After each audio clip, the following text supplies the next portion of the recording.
look, all of that matters. All right, all of it goes into is taken into consideration.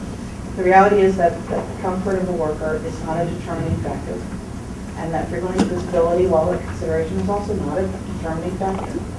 So we want to hear that, it matters, but there are many workers who don't want to comply with certain safety regulations. They have to anyway. But, you know. And we're working with it. One thing I just want to say, we're not creating a new rule. Right. We're talking about possibly modifying an existing rule. So what you're looking at is, will a modification increase the cost? Your people are saying the cost of using condoms is high to us, or maybe high to us if we can't use the condom, if we can't depict the condom in the product. So if you use a condom, you can depict the product, depict the condom or not depict the condom. If you want the condom out of the picture, there's going to be a cost of removing the picture. But all of those are the costs of the existing standard. And that's different than if we were making a standard new, where we have to say, oh, here's a new cost. All those costs exist right now. Right now, there's a standard in place. So let me just make that really clear to you. Shelley Lubin, Pink Cross Foundation. There are so many different options, and so I'm just going to speak from my organization's point of view what we could do to help with this. There's a lot of people here who have organizations or have ideas, and they should come to the table with theirs too. We would like to, I've drawn up a draft agreement, a proposal that our organization would like to do what we're already doing. We're the only organization right now who is actually training and giving education about Cal-OSHA standards and laws in the porn conventions, in the nightclubs, porn star karaoke. We are going there and educating them already, trying to, because really they don't know the laws. And so my heart is going to them one-on-one. Our whole team is educated as much as we can be, but we want to take it a step further.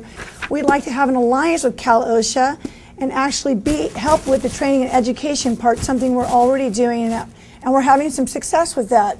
And so I've created a draft proposal that you can look at later, and it basically just offers our time voluntarily to help with training and education and bring it into the adult film industry through the venues that we're already reaching out in. So what we do is, because we have a regulation, if everybody has to comply with that regulation, and it's an enforced regulation, then everybody's working with the same set of rules, and they're not at a competitive disadvantage. That's one of the advantages of OSHA regulation. The bottom line, quite frankly, is that condoms do not work for sales. It just doesn't work. People have tried it. And what's going to happen is, if we go out of business, and right now we have companies going out of business, we have companies cutting down to 3 days a week of business, where's the money going to come from, even to buy condoms? Where's the money going to come from for whoever my employer is when I work for X, Y, or Z company to pay for my testing? I think we need to take that into account when we come on up with an equivalency to the present condom and the other things. Okay. Expanded testing may be the answer. All right, I want to take a little control over this discussion. We have a short time left, and I think we've heard some economic feasibility. Yeah, we have 50 minutes left for discussion. We've heard some economic arguments.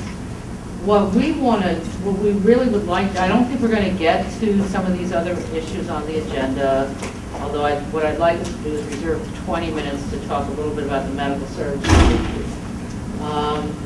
What I'd like us to do for the next 20 minutes is talk about this issue of system of controls, and unless people feel that they've said what they want to say about it. Can I see the hands of who wants to say something more about a system of controls? Okay, so 3 or 4. So let's do that. Let's not focus on the economic feasibility stuff for now, because we're nowhere near a rulemaking proposal. What I've taken from about the past 5 hours is that the industry, this multi-billion-dollar industry, is in flagrant disregard of existing regulation. Yeah. And moreover, it's in denial as to what that regulation is. The regulation exists, and the regulation puts the responsibility on the employer to maintain a safe and healthy work environment, and provide all required safeguards, including condoms or whatever, including properly sized condoms, including training employees on using condoms. Those will exist. So I just want people to kind of. Right, but we're not here because your rules are being enforced, right? Well, our rules are being enforced. Our rules may not be being followed by a number of the people here, but our rules are being enforced. So I understand what you're saying about that if we're going to create something that has more consensus behind it, that people has more buy-in for it. I think that's what we're talking about. That's easier for the industry to use and for people to maintain people's safety. I think that's a goal of this rulemaking for us. But I just don't want people to get confused between a goal of making a regulation that is more specifically applicable and more user-friendly for both the employees and the employers in the agency. Should not be getting confused between that and the fact that there really still is a regulation and it's enforced and it's being enforced, and if people are violating the regulations, then they very well may get an inspection and be issued citations, and that's how it goes. That's the way it is. I think there just seems to be a general consensus that there's a lack of training and monitoring going on, and that's where the real problem comes into play, because to say that the responsibility is solely on the performer would be asinine.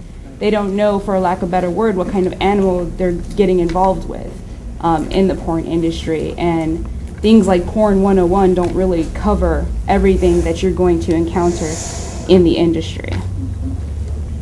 People have got to understand something, that whether you are an adult or not, that people who work in this country, the law is that they are afforded certain protections. Okay, that's the law. And they can't decide to walk up on a 60-foot high building and stand by the edge of the roof without fall protection. Because we will go in and we will cite that employer. And the employer can come in with an Independent Employee Act defense and they may win a hearing.